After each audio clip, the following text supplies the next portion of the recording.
Hey, good evening, everyone. Welcome, welcome, welcome. Happy Tuesday.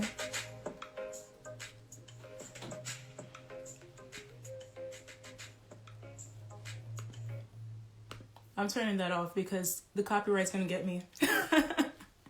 How's everyone doing? So we have a really awesome interview today. And for those tuning in for the first time, I'm Dr. Beauty.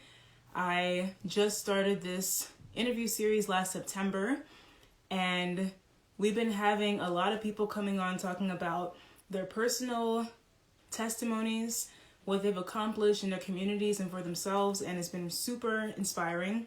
So we have Sarah Scandone, who is going to talk to us about her wellness initiatives in the community, and I'll just read her introduction before bringing her in and we'll get started. So Sarah Scandone is a vegan restaurant owner and holistic health enthusiast who has been living a natural, healthy vegan lifestyle for over 20 years. Having owned 4 plant-based restaurants and having studied natural medicine and herbalism for 15 plus years, she is coming to share her knowledge of healthy living and entrepreneurship with us. So everyone put in your clapping emojis as I bring in Sarah.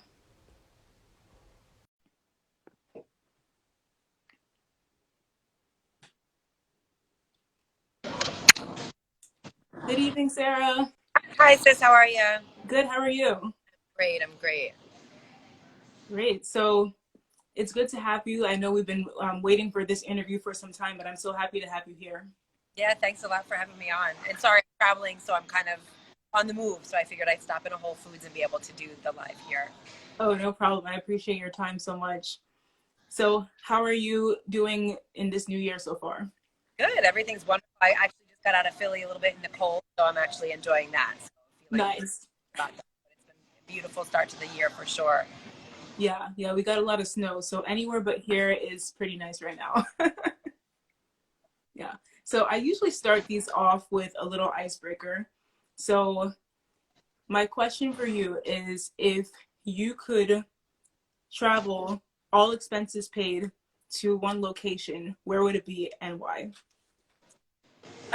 Right now, I would probably want to take a trip to Kenya. Most likely, I think that'd probably be the next place I'd like to travel. That's a little bit further away. I love, traveling in Africa and just being in a different environment like that. It's just the culture is amazing. I love to see the wildlife and learn a little bit about natural thing and more of like the herbal products from Africa as well. I've studied in America and then also Caribbean a lot, but I would definitely like to learn more about African herbs as well. Oh, that is awesome. That is awesome. Yeah, and there's so much to learn from the history in terms of the food and the medicinal properties. So that's a great one. Yes.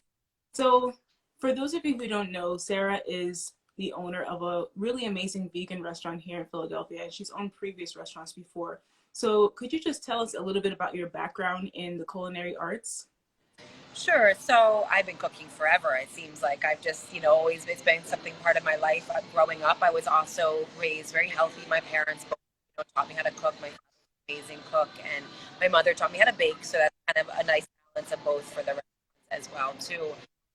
And then I moved to Central America when I was in my early 20s, and I started my first vegan cafe there, and that was just learning, different natural or like natural foods and just being exposed to different cultural foods and then desiring to share my love of food and health and wellness.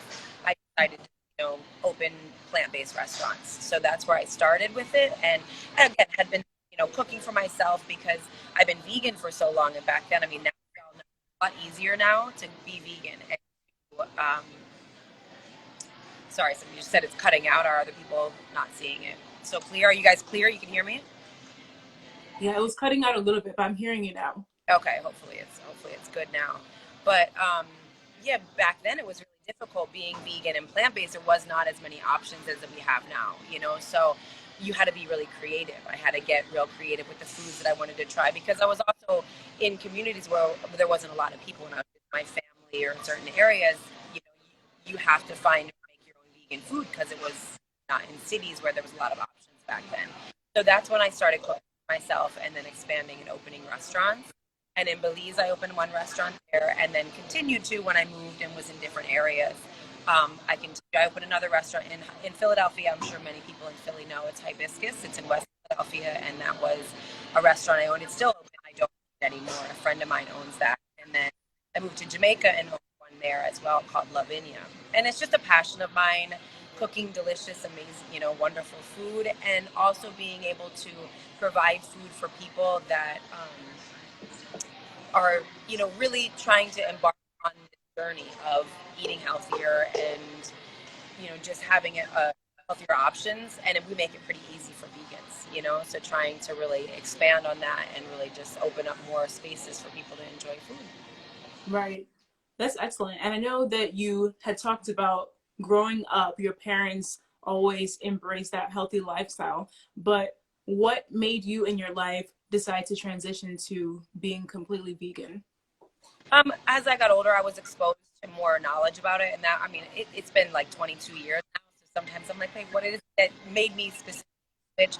And it was just being aware of my health, and then also, killing an animal for food just didn't become a choice anymore. I didn't really think that we needed to make that choice. There's so many, amazing plants and dishes, and it just, kind of opened that up. I'm also a Rastafarian, so that was definitely what continued and catapulted me further into that natural living, and that's where we don't eat any animal products. Some people may eat fish, but at times we'll talk about that as well. But that was definitely something that put me more in that space of eating more natural, more holistic, natural life. Right. Yeah, I think that is one common thing I've seen with a lot of people is the animal rights aspect, because there are so many people who go into vegan life for the diet part and the health benefits. So in your walk in vegan life, have you encountered this variance in reasons for going into veganism? Oh yeah, I definitely have. I know a lot of people that are only vegan just because of animal rights. Like it's not even because on the other side of it, they're extremely unhealthy within their vegan practice. We can be vegan and plant-based and still eat very unhealthy food and a lot of processed and not. So is definitely about that, and really having that compassion. So, it's wonderful. Whichever avenue people come to veganism or plant-based diet is great, but there's definitely a whole, group of people that primarily are just for the animal rights activism or animal rights, side of it as well. And I've been, lucky to really meet a lot of amazing people through that avenue as well, and owning different restaurants in Philly, with the Humane Society, with different, groups that were definitely animal rights activists would come and support the business. And actually just because of, and primarily having only plant-based, that's an important thing for them as well, because even with I still serve fish there because at that time, being, having alternative and just trying to appeal to a variety more of people. So when we did the full vegan, they were happy to see that. They don't even want to support. And even now I really choose not to try to go to restaurants where they don't have any kind of meat at all. Right. Yeah, and like you said, times are changing. There's more information out there letting people know what's happening in the food industry to kind of motivate them to switch into a vegan lifestyle. So when you were developing your restaurant here in Philly, did you notice any difficulty in terms of appealing to the people in the city, or was it just an easy transition? It's a pretty easy transition in Philly. With my transition from where I was on South Italian market, I have a little bit different of experience with that because I'm now in a different region where it's not, people aren't as exposed or educated or informed about this, and they're very, Philly, like people, and pretty much everybody stuck in our ways. We've all been eating a certain way for so long, so when you're exposed to something different, it's, people aren't really quite ready, and, different groups of people I find aren't as, open to it as well, it seems. So the Italian market area has been more of a challenge for me in that area. But in Philly, I feel the need, and I feel that the growth of people desiring to change their diets due to just the knowledge of how, great you're going to feel from it, just being more aware of the benefit for ourselves and our planet. Also, people are sick, and their doctors and people are finally realizing that correlation between their food and their health is a direct one. So they're getting saying, okay, well now my doctor tells me that I'm sick and I need to eat more vegetables, or I need to go on this avenue. And unfortunately, that's where a lot of people get to the point of changing their diet, which is, I'm happy that they do, and they can still be in a space where they can learn and grow and have a space like ours and food like ours as well, to be able to enjoy the transition. Because in some places it's difficult. When you're used to eating a certain way and you're used to certain comfort foods, especially in the Northeast, we know that in Philadelphia for sure. I mean, the cheese on everything and Philly cheese, and it's not a super healthy area of the country, I would say. So it takes a little bit longer for people to kind of transition their mind to new things. Right. And speaking of that cheesesteak, you have something on your menu that can appeal to anyone who's trying to transition to the vegan lifestyle. So can you tell us a little bit more about your menu?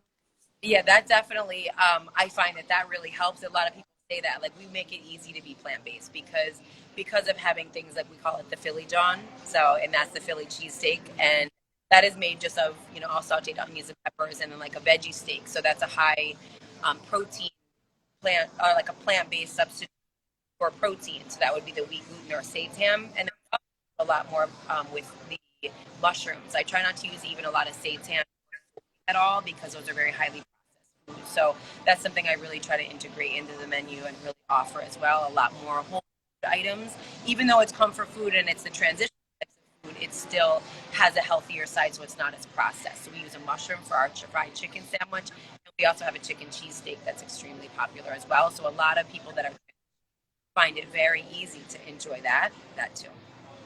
Yeah. And guys, I have been to the restaurant a few times. I've had the Philly John. What else have I had? I also had the chicken sandwich, and you can't even tell the difference. The flavor is there, the texture is there. So it's really amazing, and it's worth the trip.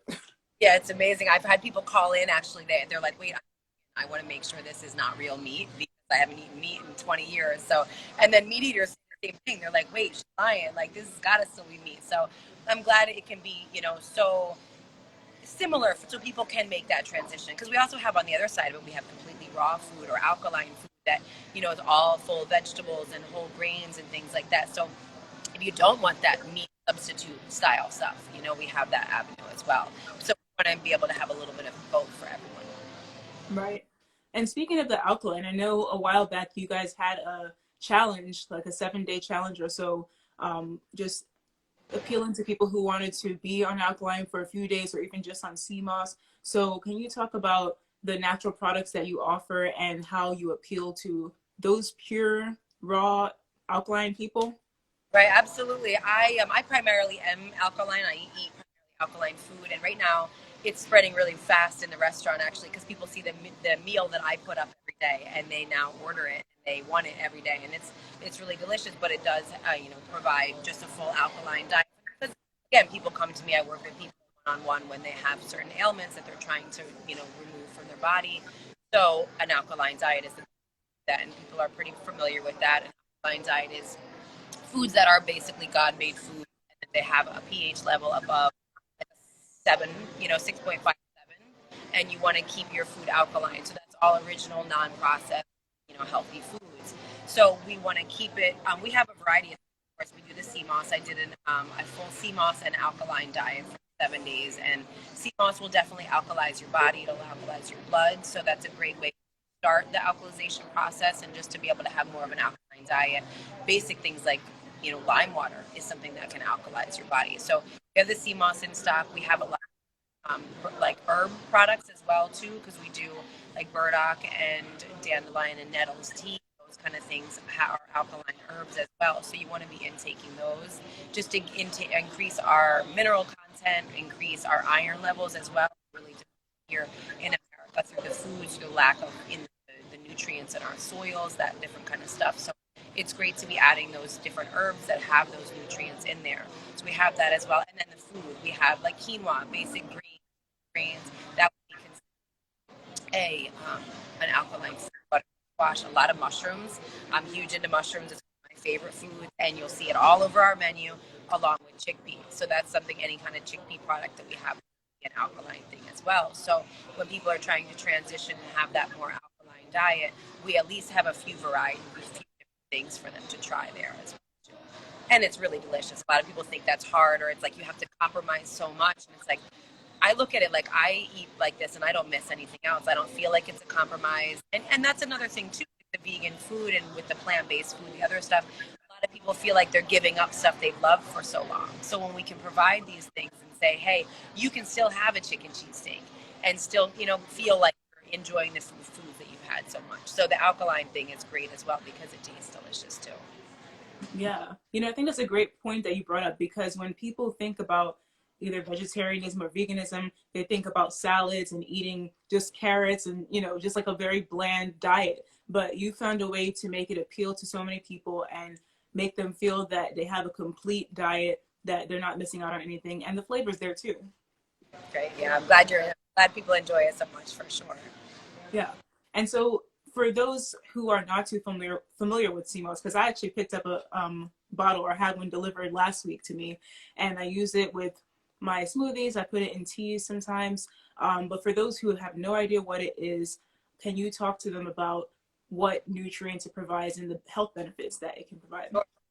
Sea moss, I'm a huge advocate for sea moss. Everybody knows that I have it in the cafe weeks. I definitely have been really into sea moss for years. I learned about it when I moved to the Caribbean about a little over 20 years ago, and everybody, even when I was there, I was like, "What's it good for?" Somebody was selling it, and I was like, "Oh, what's sea moss good for?" I'm always open to new things, and there, everybody out of the woodwork, they're over here. The woman was like, "Oh, it's great for women reproductive organs." A man over here, it's like, "Oh, it's healthy for this." Good for children. So I'm so thankful to have been exposed to it for so long now, and now it's really emerging in America and amongst our community to really be educated about it and to be able to be taking it. And that's some of the ways that you said is the best ways to take it is in smoothies.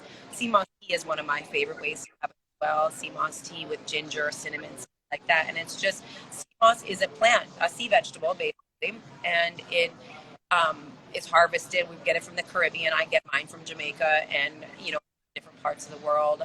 The Caribbean primarily, I think it's also off the coast of Ireland because they used it during the Irish potato famine. That's when they learned about the benefits of sea moss and the health benefits and how it could really sustain them, because that's what they ate actually. So in the Caribbean, I learned about it, and it's been, widely used there. Everybody's very familiar with it there. So now it's coming here.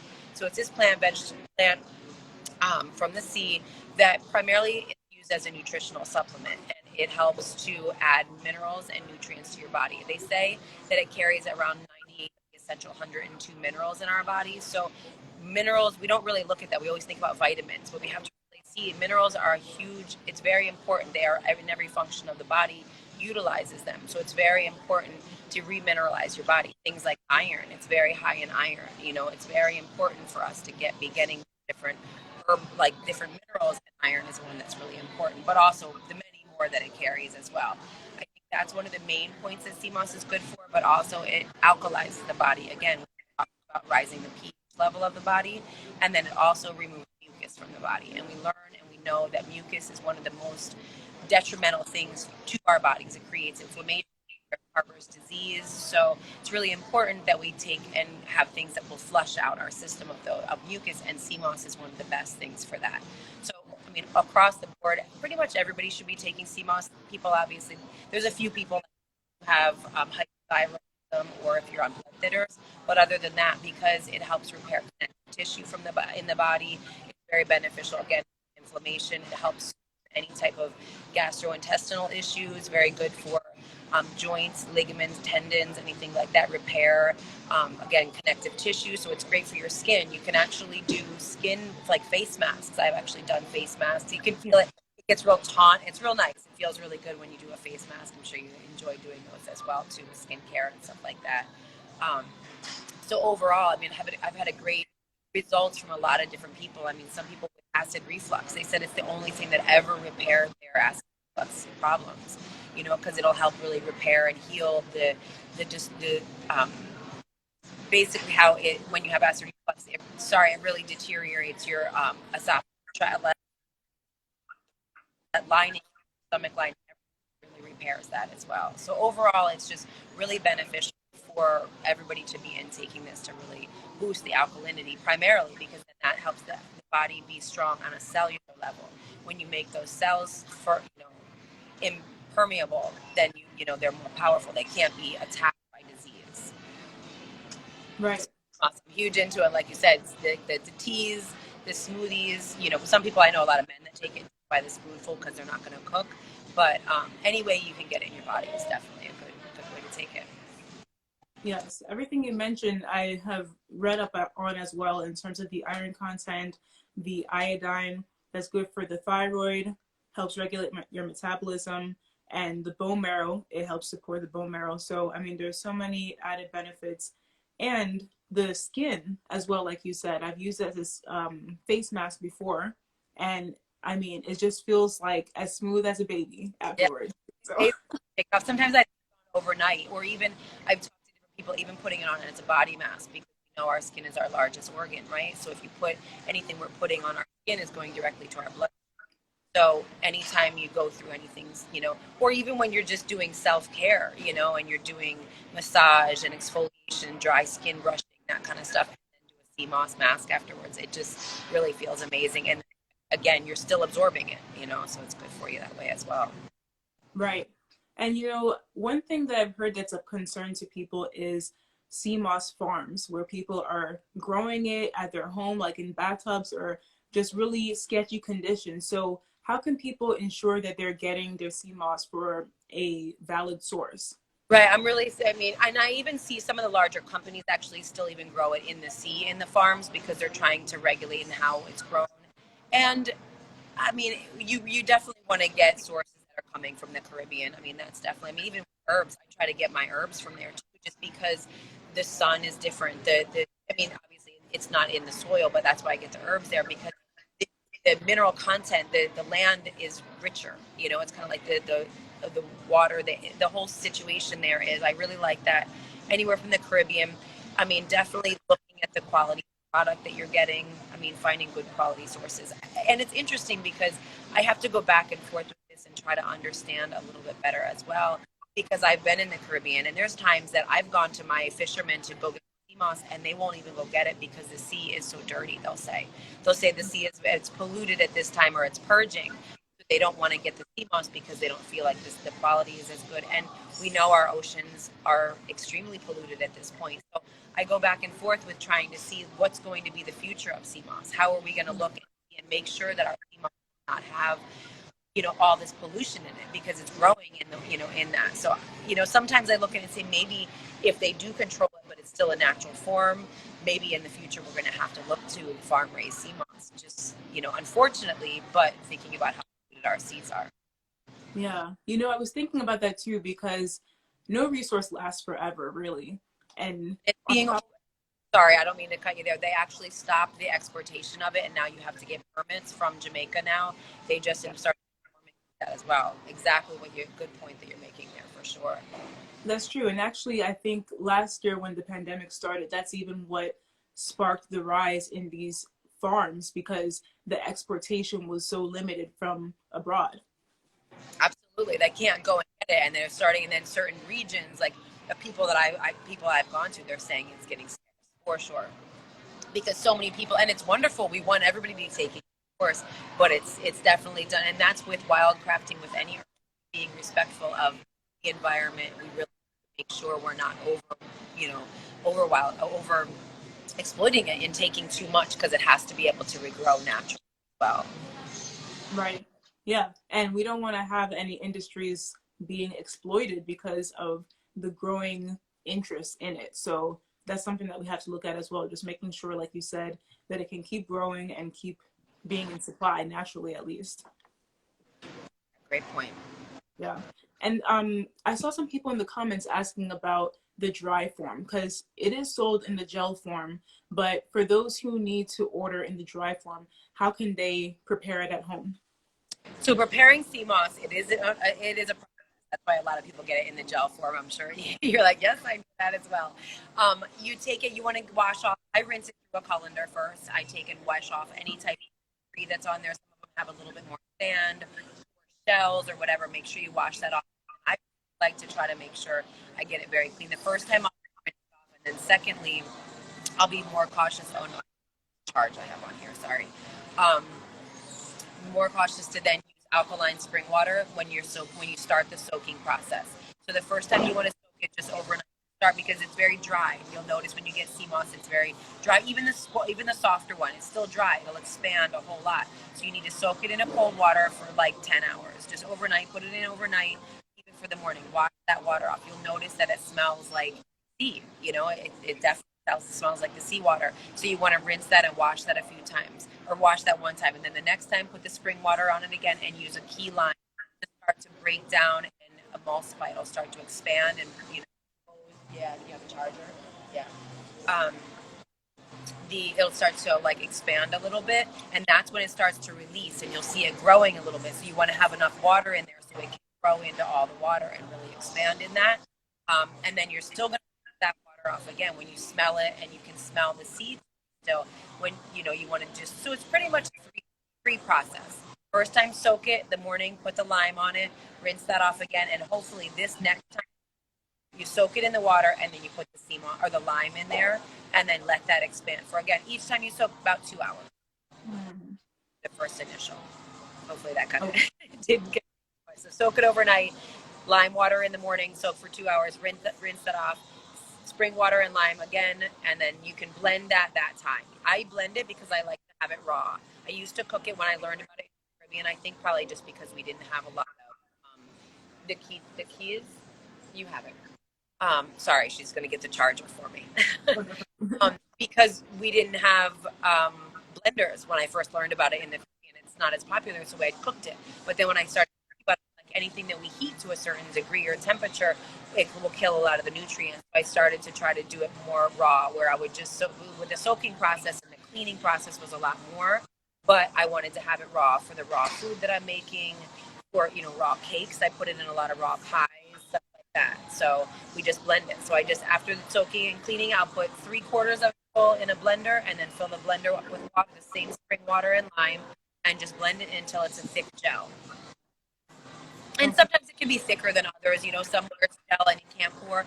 I prefer the one that can be pourable a little bit, it's a little bit soft to pour, and it's just very versatile that way. Right. And I would say take about 1.5 to 2 ounces a day. Okay. That would be the recommended amount that people take for sea moss. I probably drink anywhere from 1/4 to 1/2 cup, just because I'm drinking in the restaurant. I have it in our smoothies. I drink sea moss tea.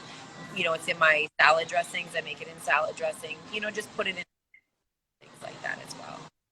Yeah. It's a great substitute for eggs in your baked goods too. It'll help things bind together. Vegan baking binding also makes it a little fluffy as well. Oh, that's a really good tip, because that's something else that people kind of get reluctant to switch away from, using eggs and baked goods. But it's nice to know that you can substitute sea moss. Sorry, you're going to be a little crooked because of the charger. Oh, no problem. Yeah. And the funny thing is, the first time I purchased dry sea moss, and I went through the process, but it wasn't as detailed as that. I watched a YouTube video. It probably wasn't soft enough. I blended it, killed my blender. So luckily, right. Yeah. A lot of people call me. They're like, "What do I do with this? I'm not sure." Then they're like, "I'm just gonna get the gel." But I love it when people, because it's great, because when you learn how to do it and process it, you can make it for yourself. And then once you start, then you have more access and a lot more. Then you give it to your family and your friends, and then more people get on with it. But it's definitely a process. It's for sure a process. And I mean, I've been working with sea moss for over 20 years now, so that's why it definitely. It's gotten a lot easier for me, for sure. The first few, even 15 years ago, I would boil it, and when you're boiling sea moss, it's like a lava cake. It's like, it just, boils over and gets everywhere, and then it's slime everywhere. It's crazy. There's a lot to learn. So it definitely took a lot of learning to get to this point, for sure. Somebody has a question that says, any sea moss alternatives that don't smell like sea moss? Oh, not really, because bladderwrack would be the next thing I was going to recommend, and that's even worse. She says, yes, I'm sure you're familiar with bladderwrack then. Things that would alkalize the body like that, I would say, you could add lime to stuff. There's nothing really that's going to take the place of sea moss, I would say. Just the health benefits of it. Intaking herbs like burdock and dandelion nettles, Those are going to be herbs that are alkaline as well. They're going to alkalize the blood, increase, again, all the different minerals, the iron in there. So that would be it might not necessarily remove mucus the same and do some of the same things or help with the connective tissue, but it would give you the alkalization and the increased mineral content. Right. Yeah, Yeah, I it's would kind of say some hard of to, those. yeah, like you said, it's kind of hard to replace sea moss with something else that has as many benefits as it does and smells different. I mean, to me, it feels like the things that are best for you in nature don't smell the best. Right, I and don't know after you clean it, I mean, it shouldn't have a scent at all. Like the sea moss that I have, after you clean it and rinse it, it doesn't have a sea taste at all. It really should be flavorless. You yeah. know, like mine's pretty much flavorless when we're done cleaning it. But I know, I remember one time when I came back from the Caribbean, the first time, many years ago when I moved back from Belize, and I saw sea moss somewhere in New York. I was like, oh, this is amazing. And it was a powder. And I was like, oh, this is great. And I put it in my smoothie when I got home. And I was like, I can't wait to have this. And it was like salt, the whole smoothie. I was like, whoa. So I understand what people are saying. Like, how can we take it where it doesn't taste like that? Because it's a pretty bad taste when it tastes like the sea, for sure. Yeah. Yeah, that's a great advice. We have to make sure we wash it well, soak it well, and hopefully it will be as tasteless as possible. Yeah, absolutely. And even squeezing extra lime when you're blending it will help give it that more of a lime flavor, which is fine to have as much as possible as well. Right. Great tip. And so I wanted to ask a little bit more about your restaurant, Nourish, because for those who don't know, unfortunately, the previous restaurant caught on fire during the summer, and you rebuilt that restaurant and you reopened recently, and business is booming again. So can you just tell everyone what that process was like, rebuilding, and what happened? Yeah, so we opened, I mean, if you're familiar, we opened Nourish January of 2020. And it, immediately, I mean, again, the great support from our community and just people with the desire to eat healthy and just really, gave great support. So we were really, really busy even during, and obviously during the pandemic, people are really concerned about their health and wellness and really trying to get healthier and seeing that this is a great, option and an avenue to get there.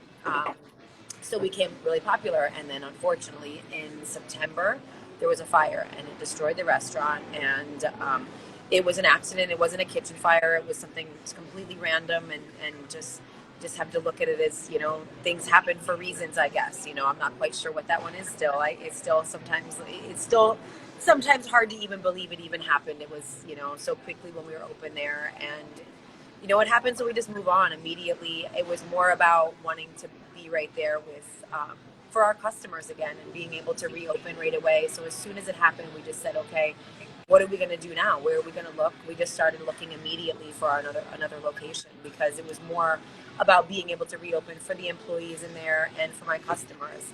I mean, it was really difficult to see, what we had built and how much time and effort and work we put into it. But once we did it once, we knew we could do it again. And it was more about, I mean, and just because the support of our community was so amazing too, I was like, it wasn't just me that took a loss. Like, I really felt that the amount of support that the people that reached out and sent their support and just wanted to, be there for us was really, really amazing. So with that and the blessings of everybody, I just think that we just found a perfect place for us to be, have a home, right away again, to be able to be up and running. So it was, the transition, although it was a crazy, unforeseen circumstance. I mean, we just found the place and just said, we just have to make it happen and be right back, going again. And my staff was amazing. They just, are ready to get right in there. As soon as we found the place, we got right in, painted, set up, and, they're ready to go right away. So it was a good transition. It was a difficult scenario, but it was a good transition for sure. Yeah, no, I mean, even being here, seeing the local news and how everyone came together, I think it was a testament to how much your restaurant and your business in general is loved and how authentic you guys are, because everyone pulled together and tried to, rebuild. Um, Yeah. The support was amazing. yeah, and you even still were making deliveries during that time when you were looking for your new location and transitioning. So how did you continue that? We still had like a location where we could do like smoothies and stuff like that. We just did some basic, because we did a lot of juice. We also offer juice cleanses, and we do meal prep as well at the cafe now too. So people still wanted that, and that's the thing. I didn't even want to close for one day, so people were like, I'm searching everybody. I'm like, where are we going to eat? Everybody, because a lot of my customers come every day, sometimes more than once a day. So it's really, the support is really, amazing and really real. So I just wanted to, they were like, sometimes we would cook and have like dinner parties at my house during the, I mean, we were only closed for 1 month. We're like, "Can you get like leftovers? Can you deliver to us?" Because they're missing the food. And I understand that it's hard when you're vegan, when you're trying to eat and then you find somewhere, and you don't know where else to go or have different avenues. And we have other amazing vegan restaurants in Philadelphia as well. Gave me a chance to try to find some other ones as well, which was nice. But yeah, we definitely just try to be there for customers and be there for everybody, and whatever they were trying to do, kind of fit in there. Right. No, that's excellent. And I think all those customers were very grateful to still have access to what they've been eating every single day. And like you said, it also gave people a chance to see what else was out there. But you have some very loyal customers who are like, nope, it's only going to be Nourish. Absolutely. Yeah. And so I know we talked earlier about how during this pandemic, everyone has kind of shifted to a more health conscious vibe where they're really thinking about what they're putting in their body and how it's affecting them in the long run. So for those who may not have a vegan restaurant in their area, what steps can they take to incorporate that into their daily life? Right. And that's one thing I noticed when I was, when I first went vegan, there was, very few options, especially when I go in the suburbs. And when you, like you say, when you live in certain areas, you just don't have access to it. Meal prepping is really important. Taking time. And it's, although we don't always have a lot of time, like we really have to understand we have to take a role in our own health.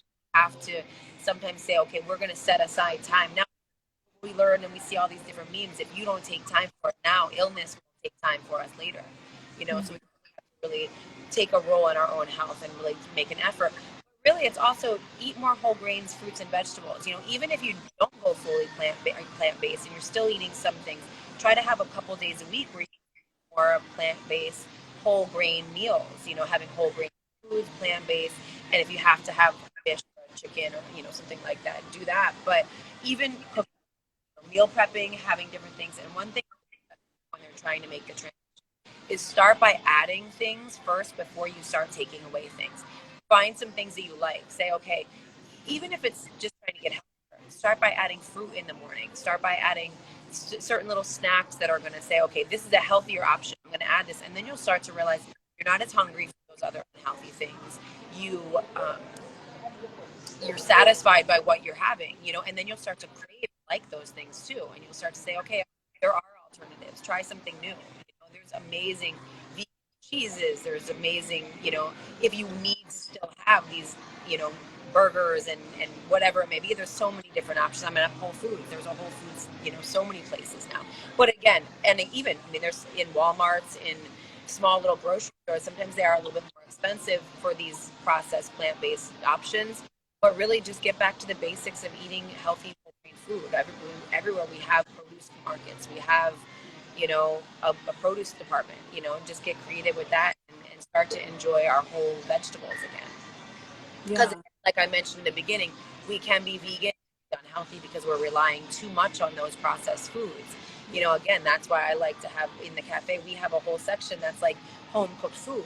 It's all like butternut squash and mushroom, quinoa and black rice and chickpeas and real cooked food. So take time to really cook those things instead of thinking that we want fast food. We really need whole food. We don't need fast foods like that. Yeah, and if you notice, there are restaurants like Burger King and even some movie theaters that are trying to sell the Impossible Burger, which is terrible because even though it's not meat, but what else is in there? The ingredient list is longer than the Bible. A lot. It is. And I mean, so even sometimes I go back and forth which side I would think is on that, even, animal based or plants or just eating chickens, like it's a lot of processed food. I don't recommend eating those processed food. I stopped eating soy. Again, when I was first vegan, we didn't know or think about, like, they're like, oh, this is a great alternative. I ate soy for probably 10 years, and I don't think that that's healthy. I stopped eating soy over 10 years ago because of the effects of the mucus forming aspects and just processed food. It's processed. Our bodies have to change it to be able to utilize the nutrients from it. So if you can just get whole food, your body can just get it, and you just feel, you feel more fueled as well too. And part of this is about having more energy, feeling better, just for health purposes, and you need fruits and vegetables for that. And vegan fast food is not going to be any healthier than the other. So it's really important to get more healthy whole grain and whole foods in your diet for sure. Yeah, I definitely agree with that, because I know a lot of people who have transitioned to the vegan lifestyle to lose weight, but then they're eating a lot of processed vegan food and they're gaining weight. So you really have to stick with the whole foods, the vegetables, lentils, and all of that to really make sure that you're not putting on the extra pounds and you're also still nourishing your body with those natural nutrients. Absolutely. And then it's not as expensive, because a lot of people, that's their first excuse of why they're not vegan or plant-based, is because it's expensive. It's like, well, not really. Fruits and vegetables are pretty reasonable when it, we're in comparison with other things. Yes, that is very true. And then there's another question here, or more of a statement. Someone said, I've been using sea moss for a year. It's 100% beneficial, but you have to be mindful of preparation. That's very true. Yeah. Yeah, I hear a lot. I mean, so many people over the years have told me they really feel a difference. It's hard. I've been eating some of these things for so long.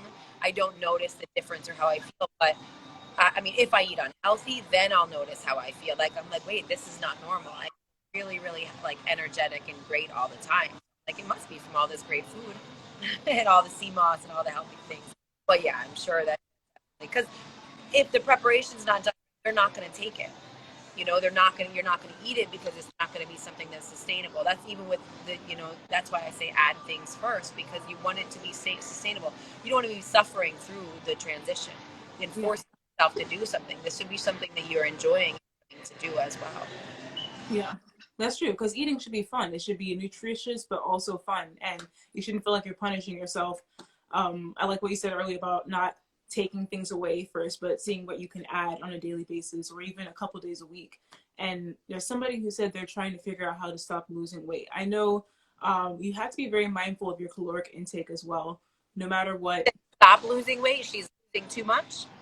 It looks like, yeah. So she's trying to figure out how to stop losing weight. Right, and that's, I mean, that I do know a lot of people when they go vegan, or especially alkaline, that, well, like you say, your calories still need to be, taking in a lot of stuff as well. Yeah, you may need to consult with a nutritionist, because they can look at how much protein you're taking in. Because if you're not taking enough protein, that's definitely going to reduce your muscle mass. But yeah, it's definitely an individual basis. There's no one size fits all when it comes to what to eat every day on a vegan diet. Absolutely, and for either side of it, weight gain or loss, making a lot of quinoa, amaranth, and chickpea. Those are things that you're going to get a lot of protein, a very high level of plant-based protein, but also carbohydrates. So the caloric intake will be, and then that's a little bit more mass, especially for people working out. So either side of that, those are three things that you really want to intake, especially if they're losing too much weight. Even sea moss, we'll say it goes both ways. Sea moss will help with weight loss or weight gain, whichever one you need. That is true. Definitely true. And one thing that I've always been very passionate about is getting increased access to healthy food to low income neighborhoods. So is that something that your business has addressed in terms of supplying that food to people in low income? Yeah, that's definitely part of my mission and part of, who I am and why I choose certain areas. Obviously here in South Philly, it's just different, access.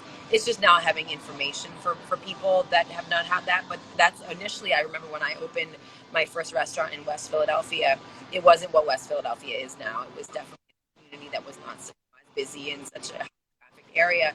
And people said, why would you want to come into this area? And why not go downtown? Why not be around this environment or this and that? And I said, and I realized the same thing. I mean, I would like to open in food deserts and make this more a normalization of, foods in those areas, because people that doesn't have access to healthy food or the information around it either, you're not going to be able to get healthy, and especially in certain areas, then it's an agenda to kind of push this unhealthy food, keep these people that are in those specific areas also, uneducated about certain things, malnourished, then they're not, then, and food plays a huge role in how you think and how you act. And and how you conduct yourself. So if you keep people away from having access to things that are going to unlock certain levels of consciousness within them, then we keep them down in a way.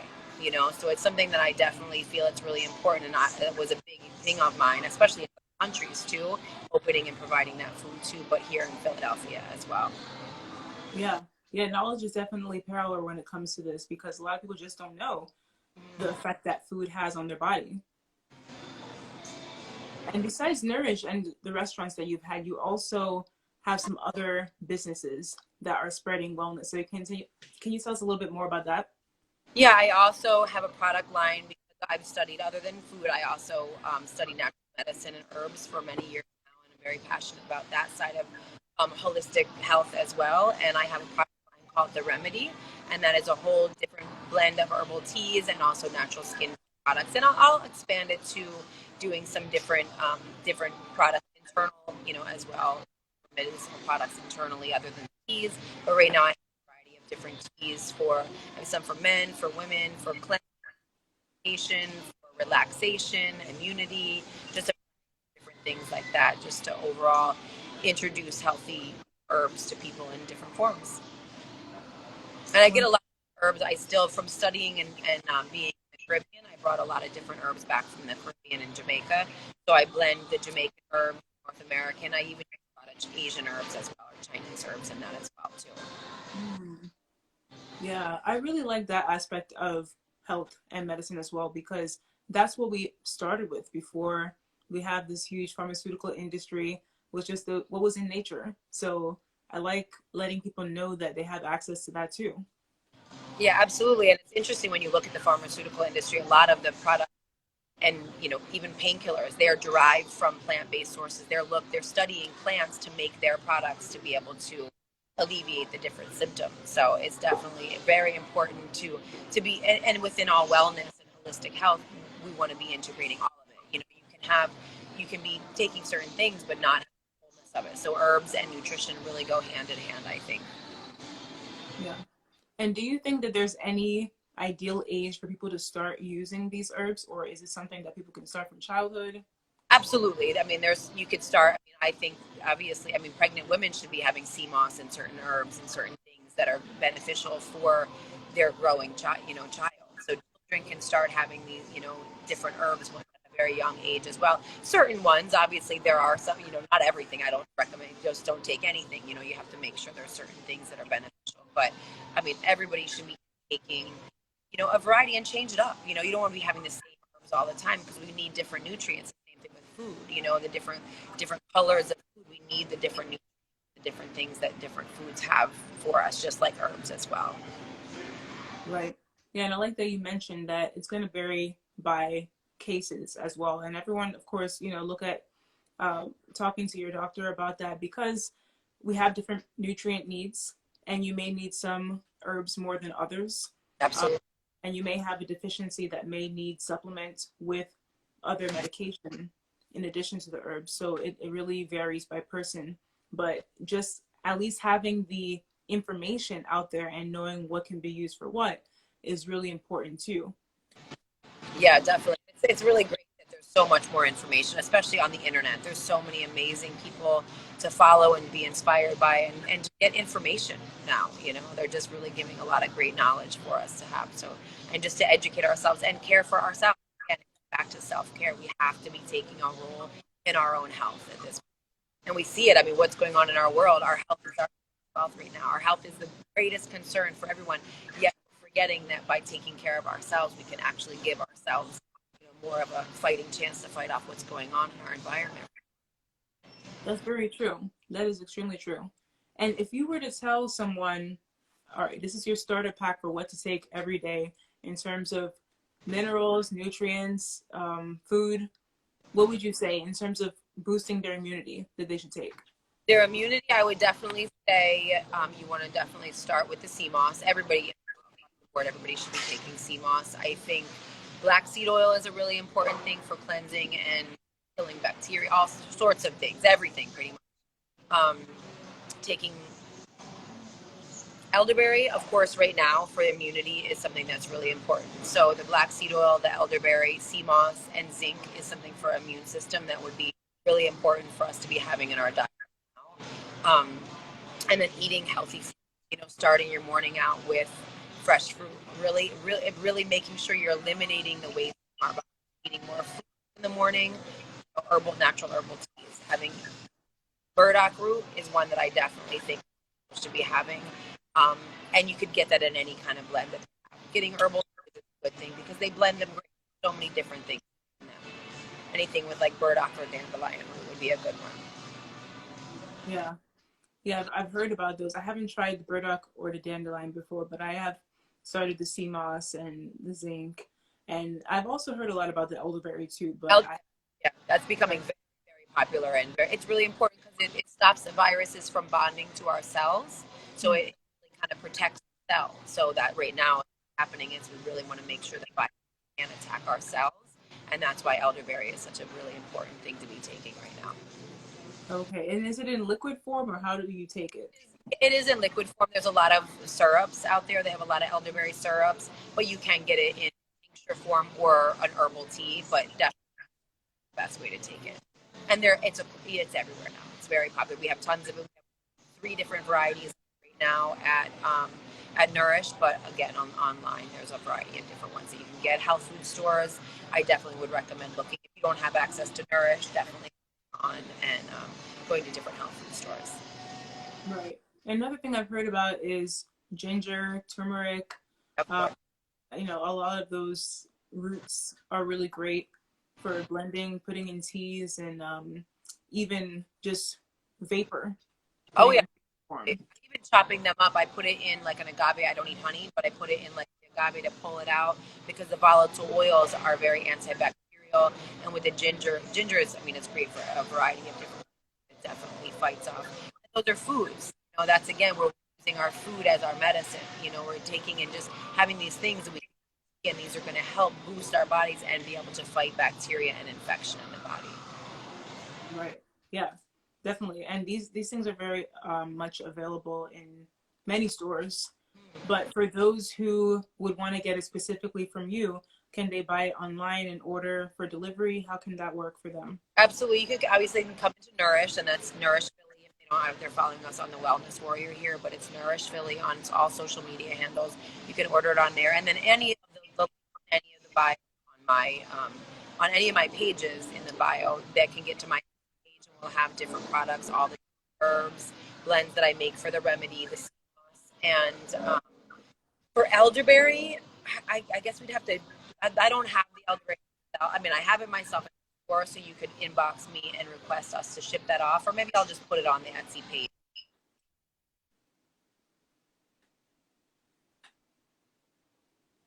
Sarah, are you there? It looks like her connection got cut off. Let me see if I can re-add her.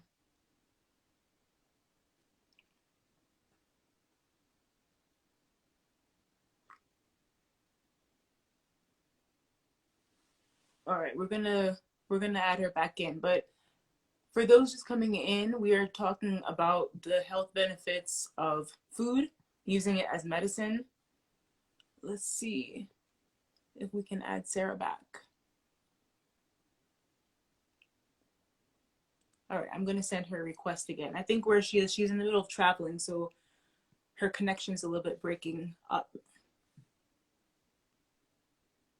She'll be back in. Welcome to everyone who's just coming in. And if you missed the beginning of the interview, it is going to be saved on my YouTube channel, which you can click the link in my bio. And this will be saved on IGTV. But if you watch it on YouTube, you'll be able to see all the comments, which are also very important to the conversation. Oh, thank you guys. Yeah. So while she's coming in, it's saying it's connecting. We've just been talking about the benefits of sea moss, of turmeric, elderberry. There are so many health benefits to them. And of course, before you try any new food products, just check with your doctor because there are certain health conditions that may prevent you from using some of these products. So just be sure to check with that.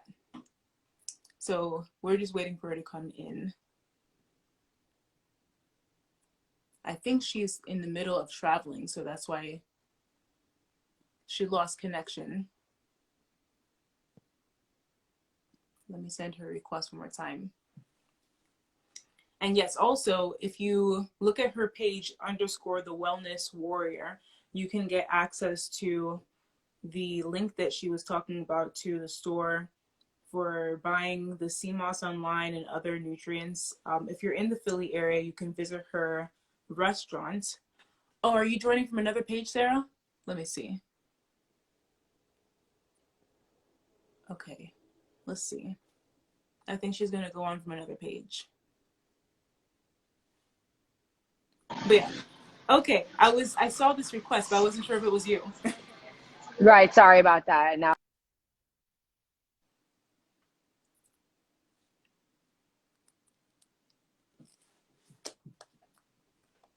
Okay, seems like the connection is still shaking a little bit.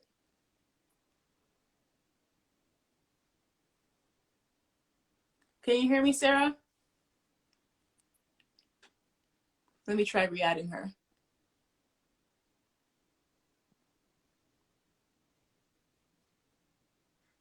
Pristine Beauty.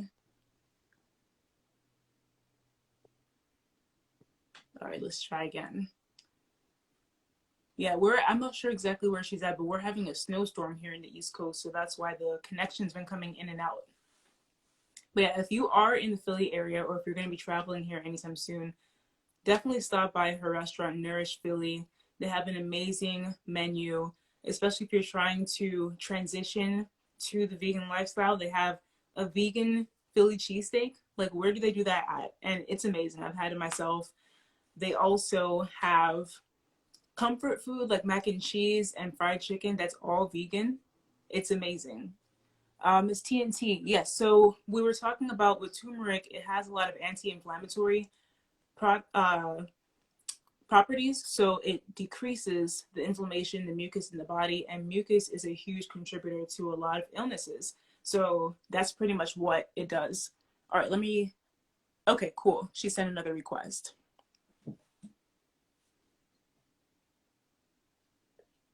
And turmeric is also very good for your skin. Okay, it seems like the Sorry about connection that. keeps going in and out. No Yeah. problem. Sorry about that. No problem. Yeah. So, what were we talking about? Turmeric. I think you were just talking a little Right. bit about turmeric and the benefits of turmeric. Yeah. And I Exactly. definitely, yeah. I don't want to cut you off there. I'll let you keep going. Oh no. Yeah. So it has a lot of anti-inflammatory properties. You can use it in teas. You can put it in your food. It's very easy to add to food. So people use it for their hair too. I mean, it's just all around very beneficial. Yeah, I think they started like putting it in creams as well for like topical as well because the inflammatory properties there as well is really beneficial too. Yeah. Yeah. Actually, I remember I studied and learned a lot about turmeric back when they were first finding that it was so beneficial for you. But they say it's one of the most beneficial things for cancer as well because it works on microinflammation. So part of what the issue is when one cell gets inflamed, that microinflammation is what starts the other cells to attack and to grow, just the whole thing. So the inflammation there. So that's why they're saying turmeric is so beneficial for the body because it's really the microinflammation that's affecting us and causing so much more problems in the body. Yeah, I think a couple weeks ago I posted an article from Harvard's Scan School of Public Health, and they published an article on the benefits of turmeric and how it has been shown to decrease cancer in the body. But you can purchase it in the powder form or the root form. And the root form, you can actually blend it yourself at home. The powder form, they sell it at a lot of oriental markets and health food places. So you can add that to smoothies, teas, and all types of things. Yeah, I like using it a lot as well. I've even just taken, when I lived in the Caribbean, a lot of people would come and just not know what to really take. And we would even just chop up the fresh root and you put it like toothaches. It's amazing for toothaches. It'll really make it go away. But like a guy came back, he had his whole face was like swollen and just infected. And you know how incredibly painful toothaches are. He put it on, he came back, he's like, I don't even know how to thank you. I could sleep, I could function, and it just pulls out all the bacteria. So I would even just chop it up and put it in my water bottle. If you don't have the ability to grind it or whatever, but it's almost, it works better than like a Advil or something sometimes, you know. It's really like that pain relief for sure. Yeah. And I see a lot of people talking about the benefits that they've gotten from it too because of the anti-inflammatory properties. And even with arthritis, you guys know arthritis is joint inflammation, so it helps with that too, and it increases your mobility in your joints. Yeah, absolutely. Another great herb. That's again where we're looking at our food. You know, it's just great when we can get these things in our food and integrating and putting them in our diets instead of having to always think about taking a pill or something like that. That's why I like having the teas. It's like it's part of your daily practice, you know, instead of having to pop a pill for everything. Exactly. Yeah.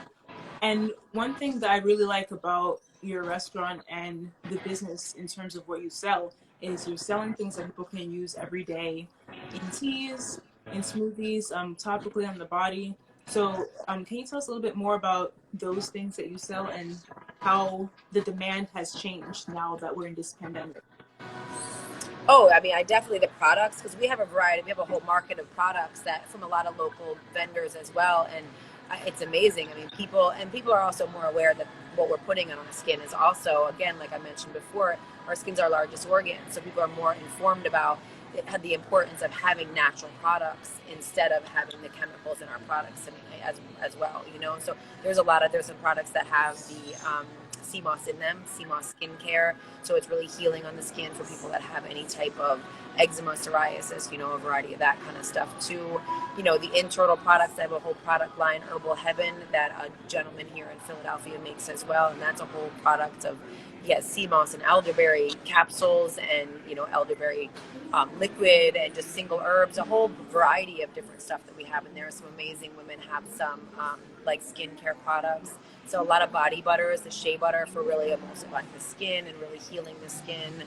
Some really, you know, really great skin exfoliants, you know, just overall holistic body care, herbal care, you know, natural care overall. So some really great products we have in there too that, you know, local herbalists and local people are making. And that's something that's really important as well.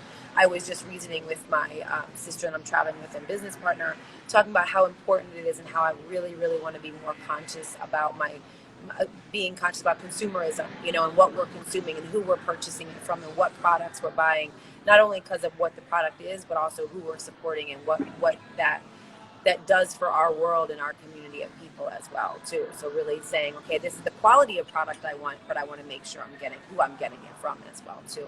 So some really amazing people that have some great products in there, which is great. Yeah, that is very important. Looking at who you're supporting, the values that they have, because you don't want to be giving your earned dollars to people who don't have the right moral compass. And there's a lot of that out there, even though they're selling the right things, but their mindset is not right. Yeah, absolutely. Energy that's going into it, and then where it's going too. You know, we see it's a huge. It's going to make a big difference in our future, and I think that we're not really thinking about that because we're looking at conveniences and not really seeing that. Although I do see it on the other side of it, people really supporting each other in the community, and that's something I really love to see, and you know, people coming out with as well. A lot of, you know, independent people coming up and saying, okay, we're going to support each other. We're here for one another because we realize we have to do it, you know, for each other. Yeah.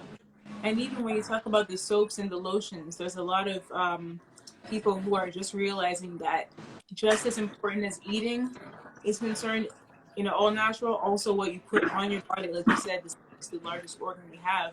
There's so many people who are still using some toxic ingredients in their lotions and in their shampoos and things like that. So, can you tell us a little bit about how people can really be more mindful about that?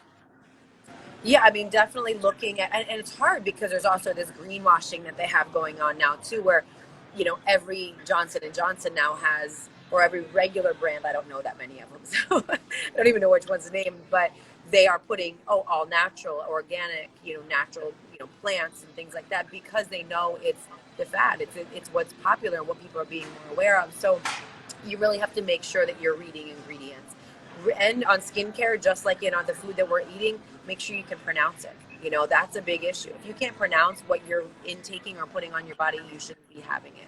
And obviously, some of the words are going to be Latin, so obviously it might just be a plant, but they're putting the Latin word for it. But you'll know the difference between a chemical in there. So really being cautious about if there's a chemical in it, really you shouldn't be putting it on your body. Things, there's a whole documentary actually on Netflix about one, it's called Stink, and it's about the product line or different, you know, unnatural skincare products and colognes and things like that, and how detrimental it is to our, it's a neurotoxin to, you know, overall our bodies. It's just really unhealthy for us, even down to I own a natural cleaning service as well, where I don't use any like bleaches or toxic chemicals. So when you're looking at anything, you know, any household product, let it be our skincare, anything in the house, you know, we're in the home, we want to be, especially now, people are in the home even more. You know, you're doing things, you're taking care of your skin, you're spending time at home.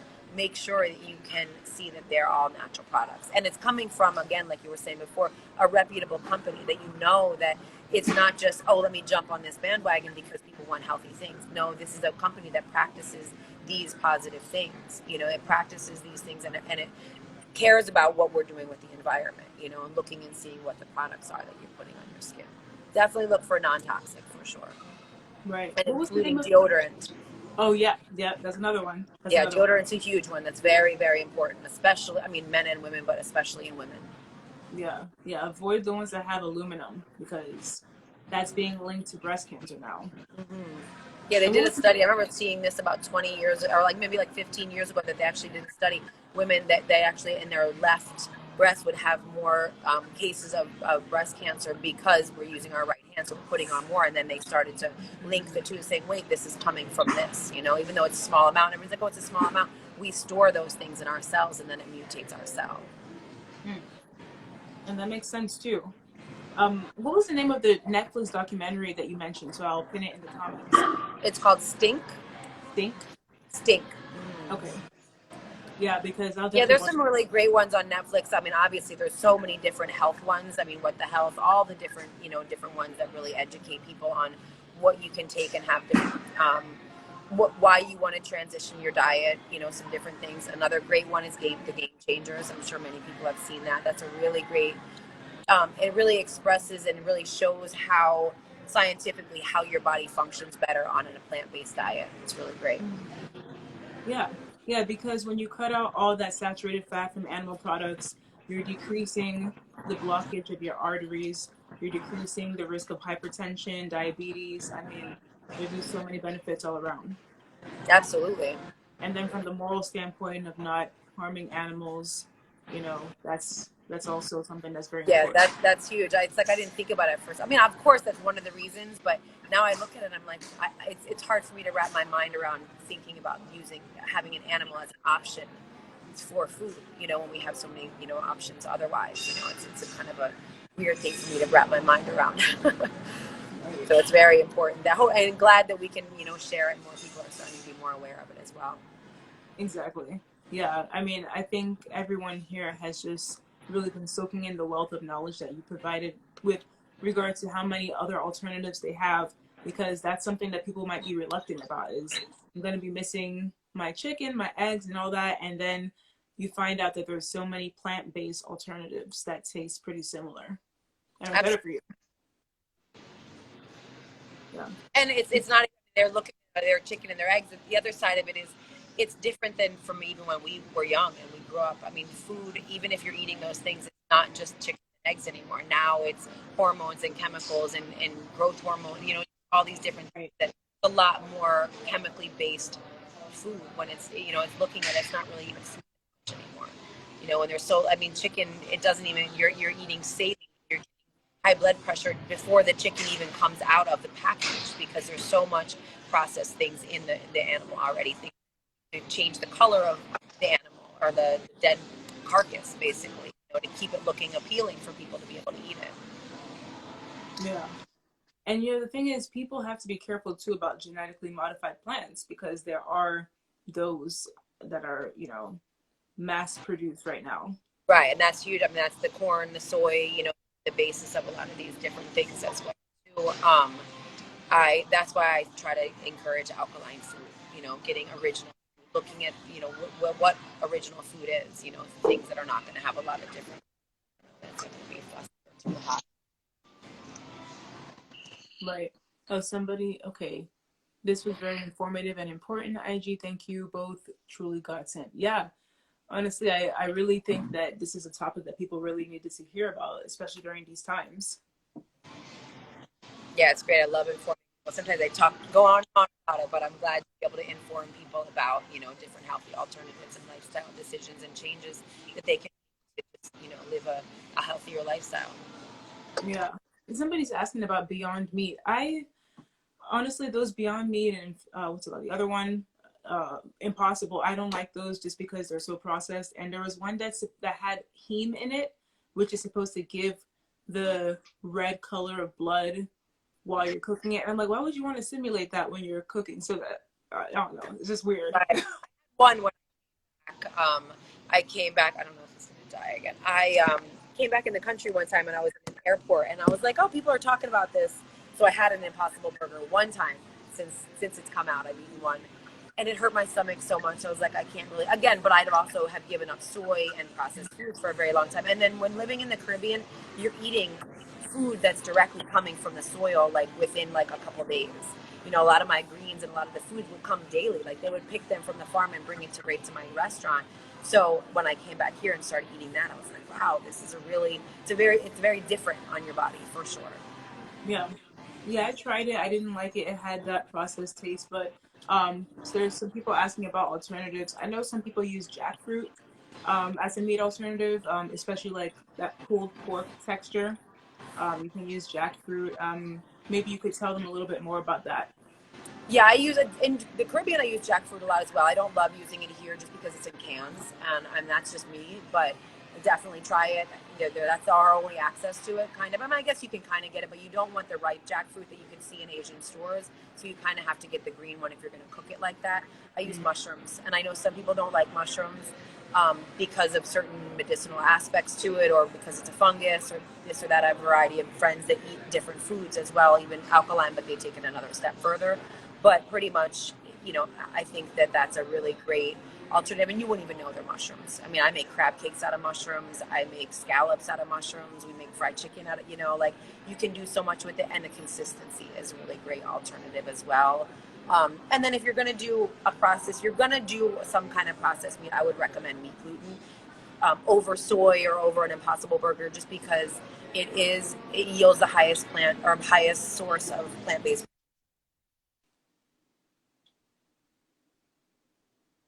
Hello? I think the connection went out again.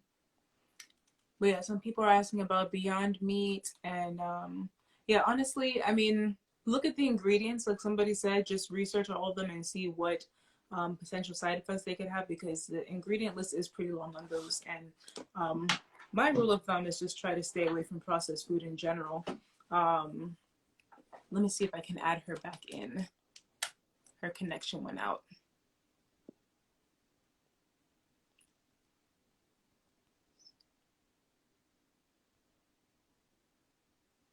Okay, just send her a new request. Okay, no wonder why. Yeah, yeah, and that's one thing too, Soldier, is that the flavor, you can really replace that in the plant-based things as well. Organic king oyster mushroom. I haven't heard of that, Miss TNT, but yeah, there's so many different products out there. Um, just waiting for her to come in. But yeah, there's a lot of alternatives. And like we said, this is not meant to make everyone just go cold turkey and switch to veganism tonight.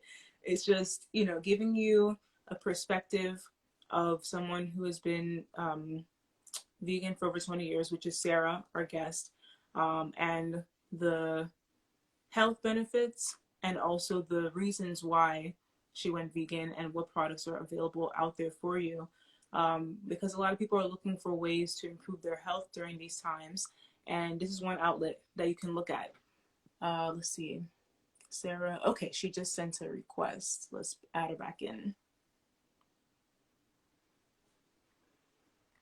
Yeah, and the mushroom as a substitute is really great too. Okay. Sorry about that. No problem. Yeah, I was just addressing some people's concerns about the alternatives that they can use and the different tastes. Because for me, I think a lot of times the flavor is what people are missing, and the texture. So as long as you can find something close on both ends, you have the perfect substitute. Oh yeah, definitely. And that's what's great about the wheat gluten, if you choose that, or even mushrooms, they take on the flavor of, so you know, of everything.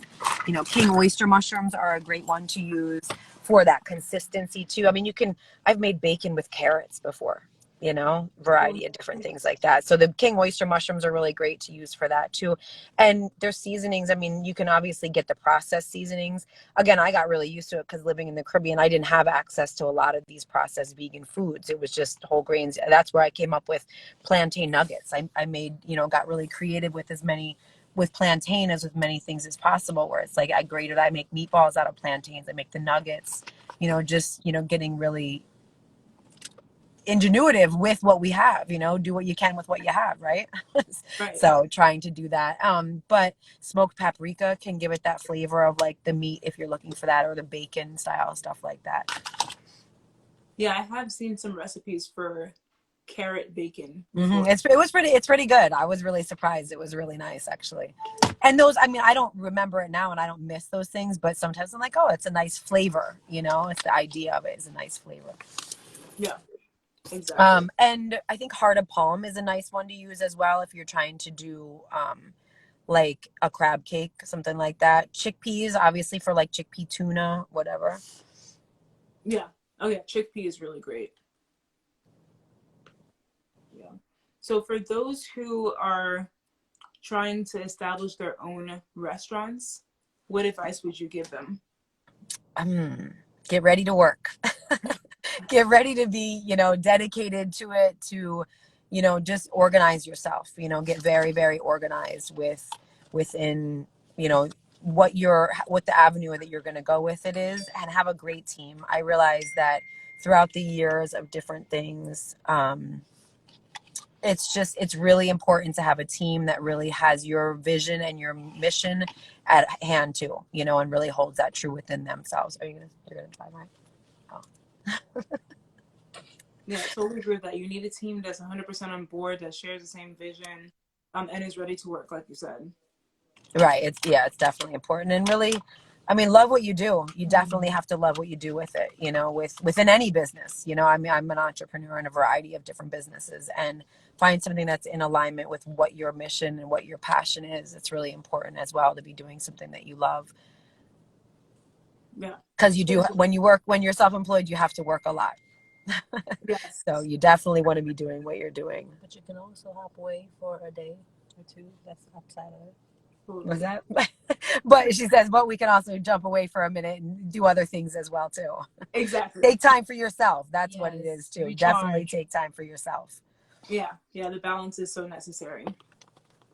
Well, Sarah, we really appreciate and thank you for spending your time with us, sharing all the gems, letting us know how we can take that step to be more healthy and be entrepreneurs. Any last words you want to leave with everyone? I'm just, you know, stay healthy and get really focused on taking control of your own health. Really take a role in your health and in your life, and making the conscious decisions to put you in, you know, put you where you want to be. Yes, I love that. I love that. So, everyone, make sure you follow Sarah on all her pages. Just send them to me. I'll post it on the video for this afterwards so people can click and follow. And make sure you visit Nourish as well if you're in Philly. You will be in love because I haven't, I mean, first time I went, I was hooked. So make sure you stop by Nourish when you come to Philly. And Thanks. I appreciate that. I'm glad you enjoy it so much. yes, yes, I love it so much. Thank you again so much for sharing this info. And everyone, make sure you follow Sarah. And people can DM you if they have any questions as well. Of course, absolutely. I usually get to them at night though, so keep that in mind. Because a lot of them come in throughout the day, and I'm happy to answer them and happy to be here to help advise and help, you know, carry people along with this for sure. And Perfect. thank you so much for having me on in this nice conversation, and just, you know, back and forth. It's been very nice to inform people of everything. So it's been a pleasure. Oh, likewise, yes. And anyone who came in late or wants to watch the interview again, it's going to be You're in available another on place. Those YouTube hotels. after. Sorry, say that again. Oh, yes, the interview will be available on YouTube afterwards, and Okay. also on my IGTV on this page. So no worries if you came in late. You can always rewatch it on both platforms. The link And I will be know in he jumped around a couple times on different ones here, but you can also hit up my sister at Pristine Beauty Spot too for all your, all those needs as well. Oh yes, perfect, perfect. Yes. Well, wishing you safe journey, and hopefully you stay warm and away from this snow as long as you can. Absolutely. I'll be back there when it's a little bit warmer. Awesome, All awesome. right. We will Wonderful. be in Thank you touch. so much. Oh, thank you. All right, good night, everyone. All right. Good night.